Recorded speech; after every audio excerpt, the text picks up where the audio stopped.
습니다. 아멘이시죠? 예, 우리 스스로 온 게 아니라 하나님께서 우리를 불러주셔서 이 자리에 설 수 있었어요. 불러주셨으니 말씀하실 것입니다. 나경식 목사가 아니라 하나님께서 여러분 각자에게 말씀하실 것입니다. 성경을 읽다가 또 말씀을 듣다가 성경을 읽다가 또 설교를 듣다가 찬양을 함께 부르다가 또 기도 소리를 듣다가 가슴에 뭉클 주께서 우리의 마음 가운데 찾아오실 때 주님이군요 라고 믿음으로 고백하며 응답하실 때 주께서 주시는 하늘의 은혜가 충만할 줄 믿습니다. 기대하면서 이 자리, 말씀의 자리 나아갔으면 좋겠습니다. 지난주 말씀 잘 들었습니다. 제가 휴가지에서 전지상 목사님 설교하시는 거 들으면서 정말 마음 편하게 휴가가 다른 게 휴가가 아니라 저는 설교 안 하는 게 휴가인 것 같아요. 어디 있든지 설교 안 하는 때가 제일 마음이 편하더라고요. 영상으로 같이 전지상 목사님 설교 말씀 들으면서 함께 찬양하고 기도하면서 은혜로운 시간 보냈습니다. 오늘 말씀도 지난주에 이어서 계속해서 바울이 자신의 사도권에 대해서 변호하는 내용입니다. 지난주에 처음에 이제 전지상 목사님 시작하시면서 바울과 함께라는 영상을 보았는데 혹시 집에 가서 또 다시 보신 분 계십니까? 잘 없죠. 그게 그렇게 본다고 볼 때는 참 은혜로운 것 같은데 집에 가서 다시 찾아본다는 게 쉬운 일이 아니에요. 근데 어떻게 하면 그렇게 할 수 있냐면요, 성지순례 갔다 오면 그게 보입니다. 그래서 다음에 성지순례 갈 때 한번 계획하시고 함께 하셔서 한번 갔다 오시면 그 영상에서 보는 그 장면들이 어떻게 느껴지는지 은혜가 돼요. 그리고 여기가 바로 맞아, 내가 저기서 기도했었는데 저기를 같이 걸었었는데 생각이 나고 그 말씀이 이제 들어올 때 더 깊이 깨달아질 수 있는 거죠. 지난 영상 여러분들 기억하실지 모르겠지만 바울이 가는 곳마다 이제 갈라디아 교회에 바울이 교회를 세워 놓았는데 그 뒤에 누가 따라왔다고요? 할레파 유대인들이 따라왔다고 이야기하죠. 바울이 세운 교회들마다 할레파 유대인들이 따라다니면서 집요하게 방해를 했죠. 율법과 할례를 받아야 한다. 너희가 예수 그리스도를 주라 시인하였으면 이제 하나님을 더욱더 열심으로 섬기기 위해서 할례도 받아야 되고 또 율법도 지켜야 된다. 그렇게 얘기했던 것이었습니다. 그러나 주일에도 말씀드렸듯이 예수 그리스도로 말미암아 율법이 폐해졌죠. 없어진 것이 아니라 완성되었습니다. 완성되었기에 더 이상 예수 그리스도를 주라 시인하는 자들은 율법에 얽매이지 않는다는 거죠. 그것을 바울이 계속해서 강조했습니다. 그래서 굳이 율법을 가르쳐 주지 않았죠. 그리고 바울은 교회를 떠납니다. 고린도 교회도 이제 세워놓고서 1년 6개월을 사역하고 떠났죠. 그런데 그 고린도 교회를 떠난 그 이후에 거짓 교사들이 율법을, 할례를 중요시하는 거짓 교사들, 거짓 사도들이 이 고린도 교회 사람들을 찾아와서 다른 복음을 전했다는 거죠. 너희가 예수 그리스도를 주라 시인했으면 이제 하나님 나라의 백성이 되었으니 더 하나님을 잘 섬기기 위해서는 할례도 받고 율법도 지켜야 된다. 그게 더 하나님을 열심히 잘 섬기는 방법이란다. 그렇게 알려주었다는 거죠. 너희가 이방인이어서 잘 모르지만 우리는 유대인으로서 하나님을 섬기는 방법을 너무나 잘 알고 있다라고 가르쳐 주었던 것입니다. 그런데 고린도 교회 교인들이 바울의 가르침을 벗어나서 이 거짓 교사들의 가르침을 따라갔던 것이죠. 그래서 바울은 고린도 교인들을 향해서 말하는 거 있는 것입니다. 율법을 지켜야 한다라고 주장하는 자, 할례를 받아야만 한다고 말하는 그 사람들이 거짓 교사라고요. 일명 그럴듯해 보이겠지만 13절에 말씀하듯이 거짓 사도요, 속이는 자들이요, 그리스도의 사도를 가장한 사람들이라고 말합니다. 그리스도의 사도인 것처럼 너희가 어떻게 하면 예수 그리스도를 더 잘 섬기고 하나님을 잘 섬길 수 있는지를 잘 말해주는 것 같이 보이지만 그리스도의 사도를 가장한 거짓 교사요, 속이는 자들이라는 거죠. 그러나 고린도 교회 이방인들의 입장에서는 그렇게 보이지 않았던 거죠. 이방인들의 눈에 있어서 바울 뒤를 쫓아온 이 거짓 교사들이 훨씬 바울보다 사도처럼 보였다는 거죠.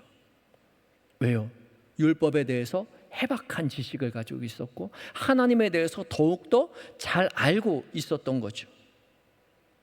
오랫동안 하나님을 섬겨왔기에 성경에 대해서 능통하고 어떻게 하면 하나님을 잘 섬길 수 있는지의 방식에 대해서 자세하게 풀어 설명해 주었을 겁니다. 그렇게 들어보니 사도 바울은 율법에 대해서 별로 얘기해 주지도 않았는데 자유하라고만 했는데 율법이라는 게 있구나. 율법을 지켜야 하나님을 더 잘 섬기는 거구나. 예수 그리스도를 주라 시인했으면 그럼 우리도 할례를 받아서 하나님 나라 백성이 되어야 되는구나. 그렇게 생각했던 거죠. 그렇게 생각해 보니 바울이 부족해 보였던 것이 많더라는 거죠. 다시 생각해 보니까 바울이 처음 복음을 전해 주었을 땐 바울이 전부인 줄 알았는데 거짓 교사들이 자신들에게 찾아와서 바울이 가르쳐 주었던 것보다 더욱더 많은 것들을 가르쳐 주고 있으니 바울이 상대적으로 부족해 보였던 겁니다. 바울은 행색도 초라했고요. 전문적으로 율법을 하나님의 말씀을 가르쳐 주는 전문적인 프로페셔널리스트 같은 그런 유대인이 아니라 사도 바울은 장막을 만드는 사람이었잖아요. 천막을 만드는 사람이었잖아요. 어떻게 보면은 평신도처럼 보였던 거죠. 전문가스러워 보이지 않았던 것입니다. 그래서 사도 바울은 사도라고 부르기에는 부족한 사람이고 진짜 교사는 유능한 교사는 바울 이후에 왔던 율법을 가르쳐주고 할례를 행하라고 했던 이 사람들이야말로 진짜 교사다라고 생각했던 것입니다. 그래서 바울이 가르쳐 주었던 율법 안에서 율법이 완성되었으므로 예수 그리스도 안에서 자유한 그 모든 복음의 자유를 다 버린 거죠. 그러나 바울 입장에서는 억장이 무너지죠. 바울이 율법을 몰라서 율법을 가르쳐주지 않은 것이 아니죠. 율법을 완성하신 예수 그리스도 안에서 이제는 율법의 구속이 없어지고 이제 예수 그리스도로 말미암아 참된 자유가 주어졌음을 유대인뿐만 아니라 모든 이방인에게 주어졌음을 믿음으로 고백하고 그것을 깨달아 알았기 때문에 그것만 전하였던 것인데 또한 천막을 만든 일을 했던 것도 고린도 교회 교인들에게 재정적인 부담을 주지 않기 위해서 스스로 천막 만들 일을 하면서 사도 직분을 행했던 것인데 그것이 오히려 자신의 사도성을 저해하는 그런 일들로 드러나게 되자 너무나도 억울했을 것입니다. 그래서 바울은 이 고린도 후서를 쓸 때는 이미 모든 일이 다 해결되었고 억울한 사정이 다 오해가 풀린 마당이었지만 한 번 더 자신의 사도직에 대해서 조목조목해서 다시 설명하고 있는 거죠. 오늘 보면 16절의 말씀을 함께 읽어봅니다. 16절입니다. 시작. 내가 다시 말하노니 누구든지 나를 어리석은 자로 여기지 말라. 만일 그러하더라도 내가 조금 자랑할 수 있도록 어리석은 자로 받으라. 아멘. 이 어리석은 자의 볼펜을 가지고 계신 분은 밑줄을 그으시고 동그라미를 치시고 그 옆에 바보라고 쓰십시오. 바보라고 쓰세요. 이 어리석은 자라는 이 말이 바보라는 뜻이에요. 그래서 이 지금 고린도 후서 11장과 12장을 바보 설교라고 말하는 그 이유가 바로 여기 이 단어에서 연루되어 있습니다. 어리석은 자로 여기지 말라, 바보로 여기지 말라. 나를 바보같이 생각하지 말아라. 부족한 사람이라고 생각하지 말아라. 만일 그렇다고 하더라도 내가 조금 자랑할 수 있도록 어리석은 자로 받아라 라고 이야기하죠. 내가 조금 자랑할 수 있도록 어리석은 자로 받아라. 진짜 바보는 사실 바울이 아니라 거짓 교사들이죠. 예수 그리스도의 참된 복음을 이해하지 못하고 다시 율법으로 돌아가려고 했던 사람들이 거짓 사도들이야말로 바보들입니다. 그래서 이 거짓 사도들은 복음을 증거하고 복음을 자랑하지 않고 자신의 육신적인, 육체적인 그런 것들을 자랑했죠. 자기가 얼마나 율법을 잘 알고 있는지, 자신이 히브리인이었고 자신이 할례를 받았음을 자랑했습니다. 이방인과 다른 자신들의 육체적인 것을 자랑했어요. 그러나 그것이 바보라는 거죠. 사도 바울은 나를 어리석은 자로 여기지 말라라고 말하면서 다시 내가 나를 어리석은 자로 받으라라고 말하는 것은, 너희가 어리석은 자라고 여기지만 너희들이, 내가 생각하기에는 거짓 교사들이 자랑하는 육체의 자랑이 어리석은데, 내가 그 어리석은 육체의 자랑을 너희 방식대로 한번 해볼 테니까 나를 어리석은 자로서 받아줘 봐라 라고 말하는 거죠. 육체의 자랑, 그렇게 자랑하고 싶어 하면, 그것이 그렇게 중요하면 너희가 말하는 그 어리석은 것이지만 그 육체의 자랑 나도 할 테니 한번 들어보라는 말이죠. 계속된 17절과 18절 또 읽습니다. 17절과 18절이요. 시작. 내가 말하는 것은 주를 따라 하는 말이 아니요 오직 어리석은 자와 같이 기탐 없이 자랑하노라. 여러 사람이 육신을 따라 자랑하니 나도 자랑하겠노라. 육신을 따라 자랑하는 것, 어리석은 자의 모습입니다. 그런데 어리석은 자의 모습이지만 너도 그렇게 자랑하니까, 너희가 그렇게 중요하게 여기니까 나도 한번 해보겠다라는 거죠. 바울은 지금부터 자기가 자랑할 거라고 미리 이야기하는 거죠. 그런데 자기가 자랑하는 것은 결코 주를 따라 하는 말이 아니다. 주님은 자랑하지 않았죠. 자신의 지위, 하나님의 아들로서의 지위를 자랑하지 않았어요. 그 모든 것을 내려놓으셨죠. 하나님의 아들이시면서도, 이 세상 모든 만물을 창조하신 하나님 당사자이시면서도 한 번도 자신의 지위를 드러내지 아니하시고 겸손함으로 섬겨주셨습니다. 희생함으로 살려주셨어요. 바울도 예수님 따라, 그래서 예수님처럼 한 번도 자신의 육신을 자랑하지 아니하고 배설물과 같이 여기고 섬김으로, 희생으로 복음을 증거하면서 다녔죠. 그런데 내가 이렇게 희생하며 섬기며 다녔더니 나를 바보 취급하니, 내가 너희들이 그토록 소중하게 여기는 그 바보스러운 육체의 자랑을 한번 해보겠다는 거죠. 그러면서 19절 이렇게 말합니다. 19절 말씀도 읽어봅니다. 시작. 너희는 지혜로운 자로서 어리석은 자들을 기쁘게 용납하는구나. 이것은 고린도 교회 교인들을 조롱하는 말입니다. 너희가 지혜로운 자다라는 말은, 여기서 너희는 고린도 교회 교인들이죠. 너희가 지혜로운 자라서 그 어리석은 자들을 용납하고 있구나. 너희가 그렇게 지혜로워서 나의 행색이 초라하고 나의 말이 어눌하고 내가 사도와 같이 보이지 않는다고 해서 나를 거짓 사도로 여기고, 오히려 거짓 사도를 자기의 사도들로 받아들이고 내가 전한 그 복음의 소중함을 다 내어버리고 다시 율법의 노예가 되려고 하는구나. 지혜로운 자로서 어리석은 자들을 기쁘게 용납하는구나. 그렇게 이야기하죠. 진짜 바보들인 겁니다. 지혜로운 자가 아니라 바보 같은 자이죠. 고린도 교회 교인들은 나름대로 사도직에 대한 판단 기준을 자기 마음대로 세워놓은 거예요. 바울이 전할 때는 그런 기준이 없었습니다. 처음 바울이 복음을 증거했을 땐 그것이 전부인 줄 알았어요.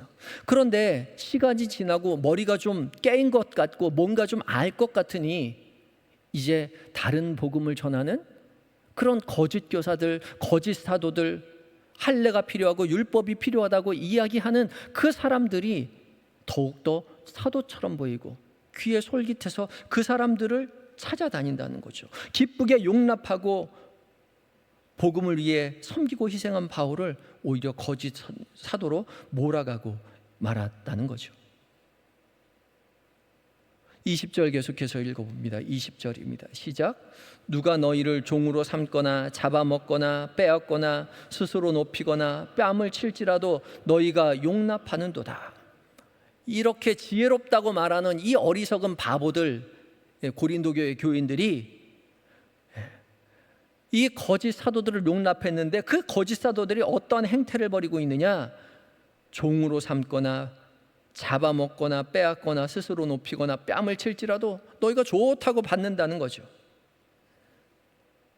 종으로 삼는다는 표현은 이 갈라디아서와 이곳 두 번 사용되고 있는데 노예를 삼는다는 겁니다.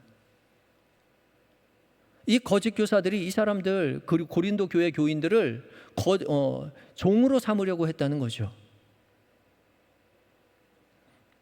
사실 이 고린도 교회 교인들은 종살이에 익숙한 사람들이었습니다. 누구의 종이었냐면 신들의 종으로 살았어요.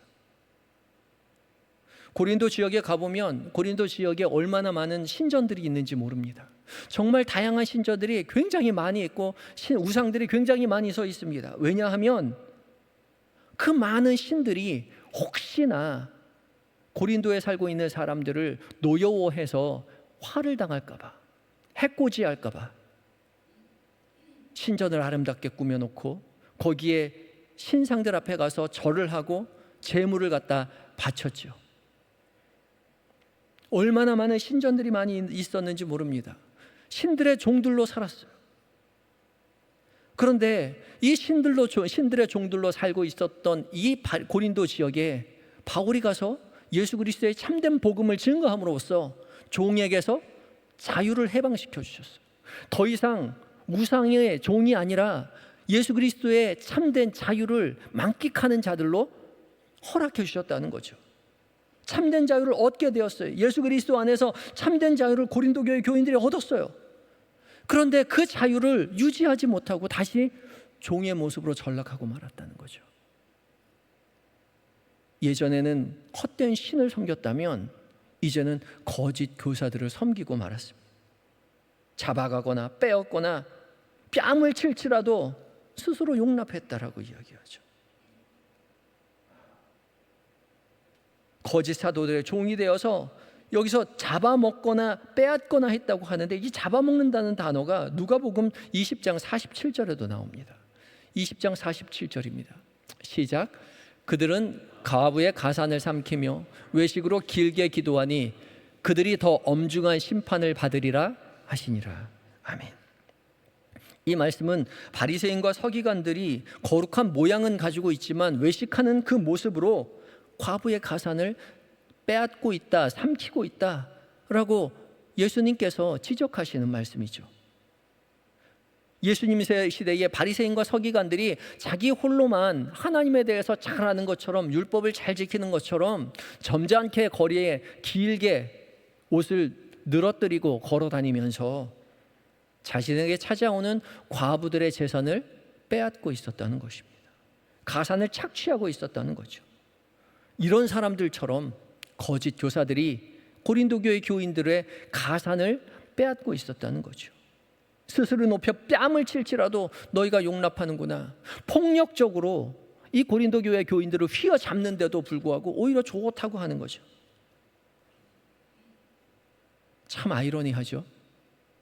바울은 어떻게 하면 그리스도의 참된 복음이 이들에게 전달될 수 있을까?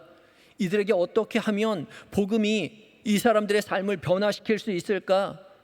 신들을 섬기던 이 헛된 종살이에서 어떻게 하면 그리스도 안에서 참된 자유를 만끽하게 해줄 수 있을까? 자신의 모든 것을 내어 희생해서 스스로 그리스도의 종이 되어서 그리스도의 일꾼이 되어서 복음을 증거하고 고린도 교회 교인들에게 자유를 전해 주었는데 오히려 고린도 교회 교인들은 이 바울을 바보로 여긴 거죠. 사실 바보는 고린도 교회 교인들입니다. 무엇이 중요한지 알지 못했던 거죠. 자기들이 갖게 된 이 복음의 자유가 얼마나 아름다운 것인지 잊고 있었던 거지. 스스로 속아서 뺨 맞아가며 율법의 굴레로 할례의 굴레로 되돌아가려고 하고 있어요. 율법을 지켜서는 결코 하나님 앞에 갈 수 없음을 바울이 그토록 얘기했음에도 불구하고 예수 그리스도의 십자가의 은혜를 전혀 이해하지 못하고 십자가의 희생을 무효로 만들려는 그런 바보 같은 짓을 감행하고 있던 거죠. 그래서 바울이 자기 자신의 사도직을 변호하고 있는 거죠.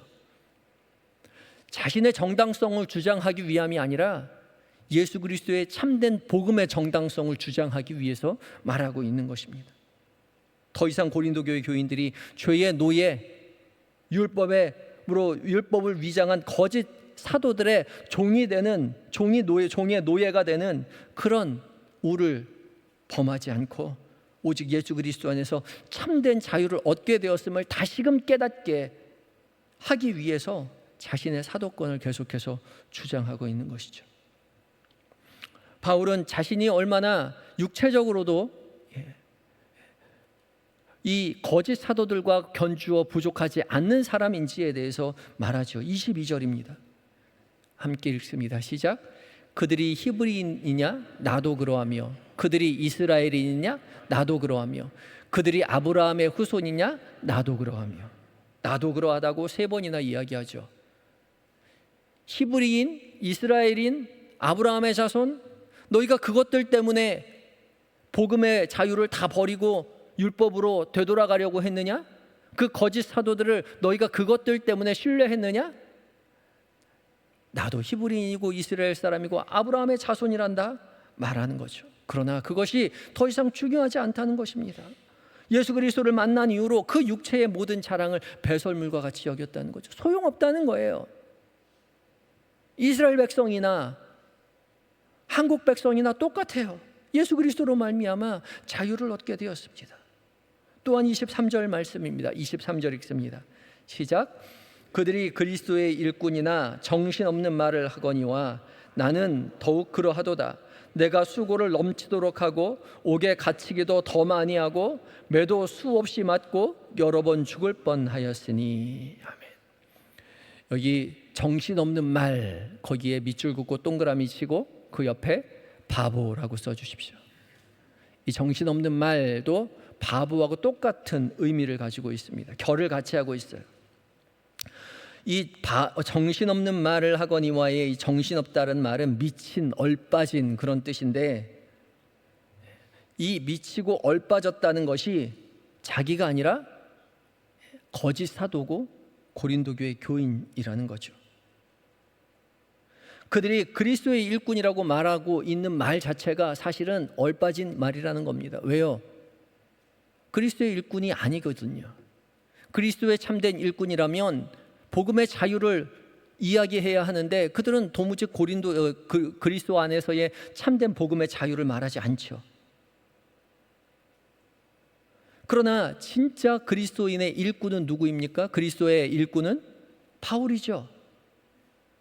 내가 더욱 그러하도다 그렇게 말합니다. 그러면서 그리스도의 참된 일꾼으로서 자신이 얼마나 고생하며 희생했는지에 대해서 자랑하고 있죠.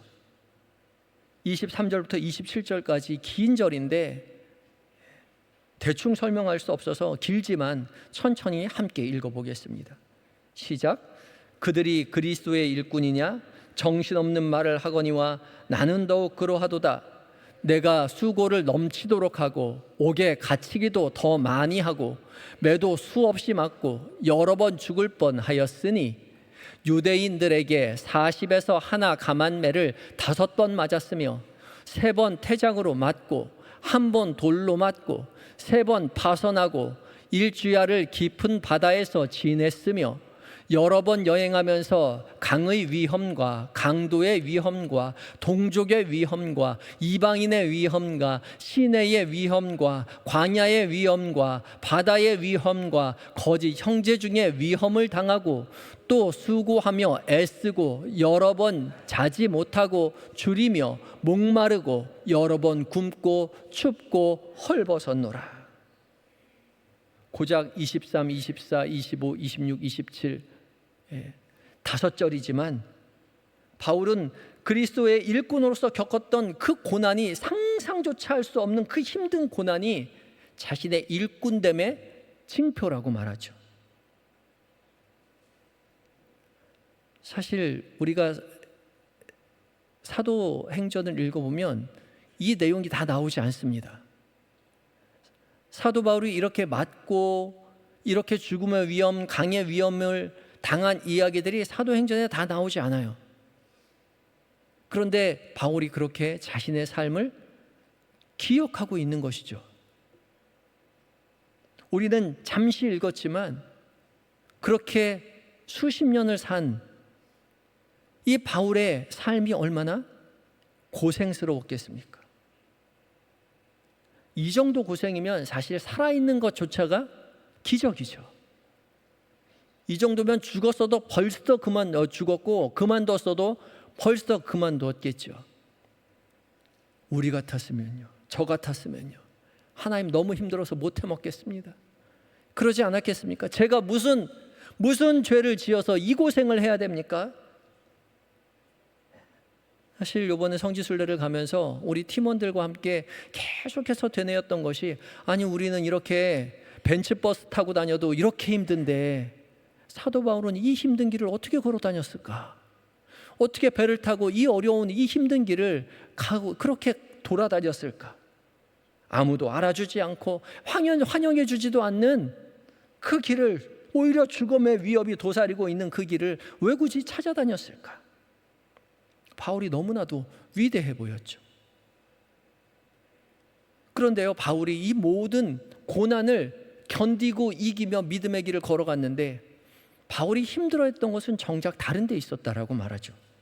28절 읽어봅니다. 28절 시작. 이 외의 일은 고사하고 아직도 날마다 내 속에 눌리는 일이 있으니 곧 모든 교회를 위하여 염려하는 것이라. 바울의 마음에는 걱정이 하나 있었는데, 염려가 하나 있었는데 무엇이냐면 교회였습니다. 바울은 여전히 교회를 걱정하고 있어요. 자신의 희생과 섬김으로 세운 복음의 자유로 만끽해야 할 교회가 제대로 잘 서가고 있을까? 든든히 커가고 있을까? 그것만 걱정하고 지내고 있었다는 거죠. 이런 모습이 바로 바울의 사도로서의 진정성인 거죠. 사도라면, 정말 그리스도의 진정한 사도라면 이렇게 교회를 걱정하고 근심한 사람이어야 하는 것이죠. 그런데 정작 고린도 교회는 거짓 교사들에게 속아서 거짓 교사 떠받들고 바울을 배격하고 말았던 거죠. 참 아이러니하죠. 사랑하고 섬기고 희생하면 감사해야 하고 존경하고 다 따라올 것 같은데 현실이 그렇지 않아요. 고린도 교회 교인만 그런 게 아니에요. 우리의 현실의 삶에 그렇죠. 잘해주면 호구로 알아요. 그렇죠. 보자 하면 보자기로 보이고 그러지 않아요? 네. 나는 사랑으로 희생하며 섬기고 참아주고 용납했는데 바보로 알아요. 세상에서만 그런 게 아니라 교회에서도 그래요. 사랑으로 섬기고 희생하면 종인 줄 알고 부려먹고 무시해요.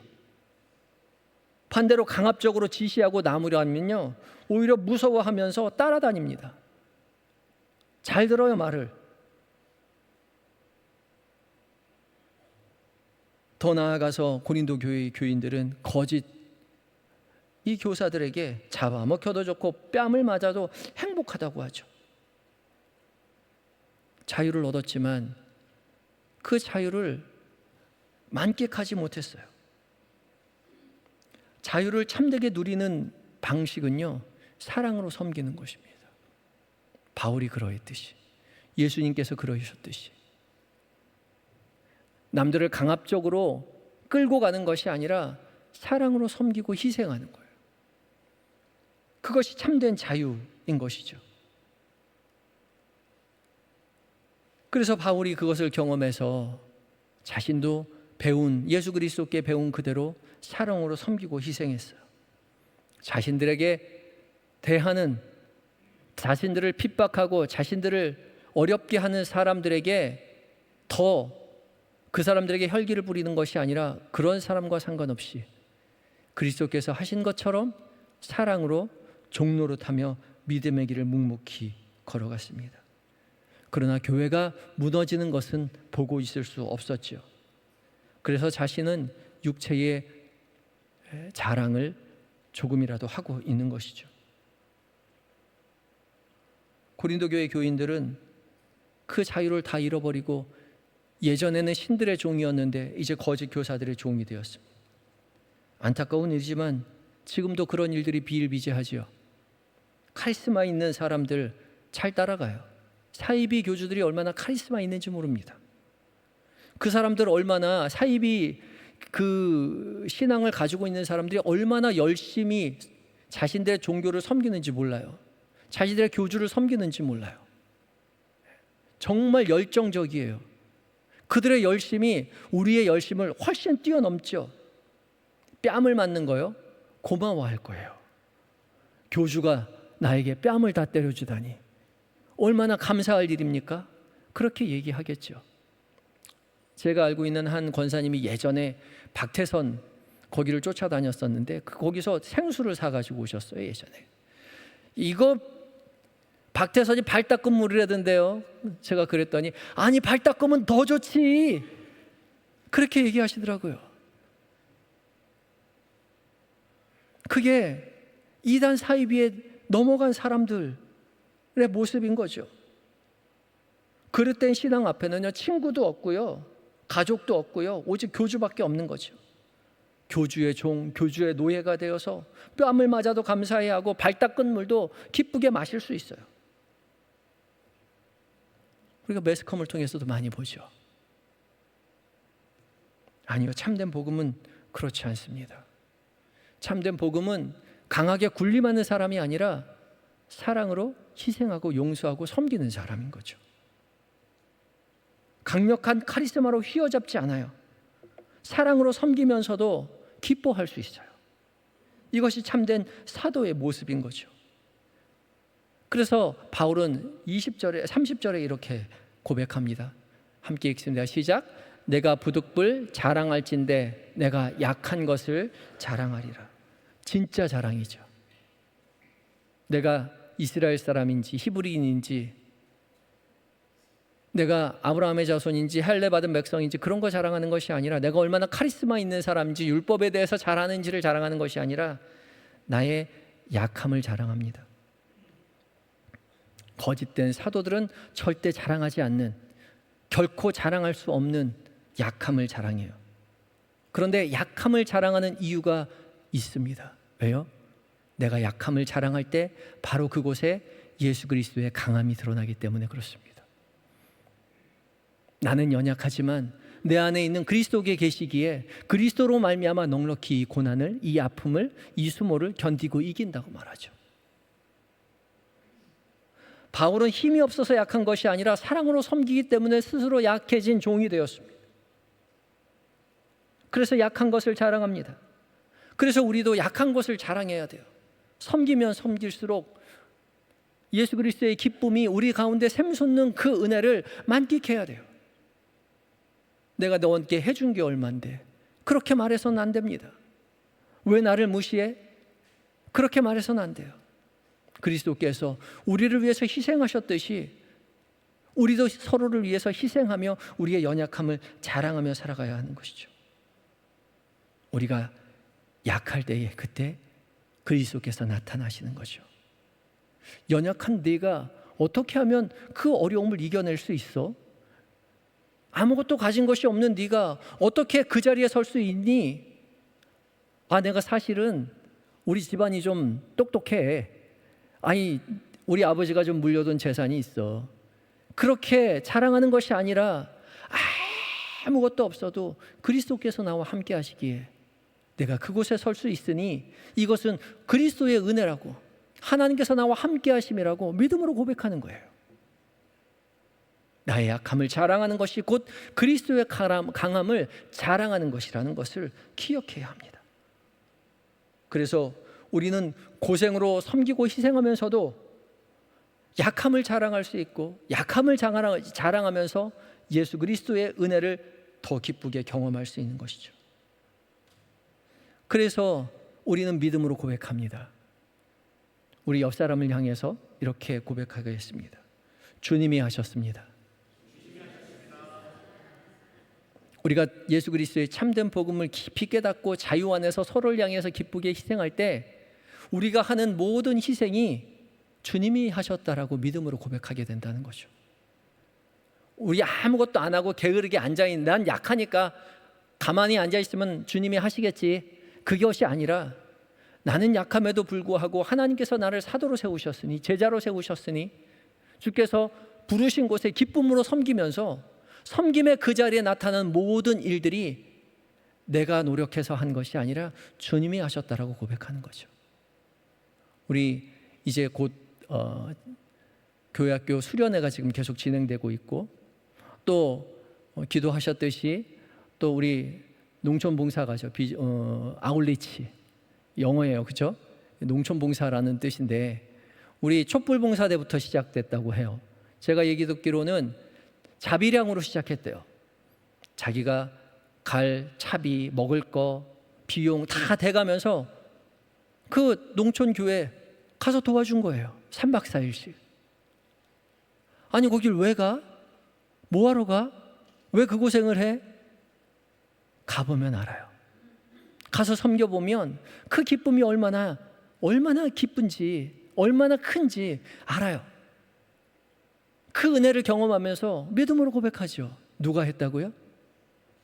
주님이 하셨다고요. 그 고백이 우리에게 있었으면 좋겠습니다. 교회를 섬겨내며 열심으로 주님 앞에 헌신하며 주께서 주신 그 자유함으로 기쁨으로 서로를 위해서 헌신하며 섬기며 그 모든 결과물에 대해서 주님이 하셨노라고 믿음으로 고백하시는 한영의 모든 성도님들 되시기를 예수 그리스도의 이름으로 축복합니다.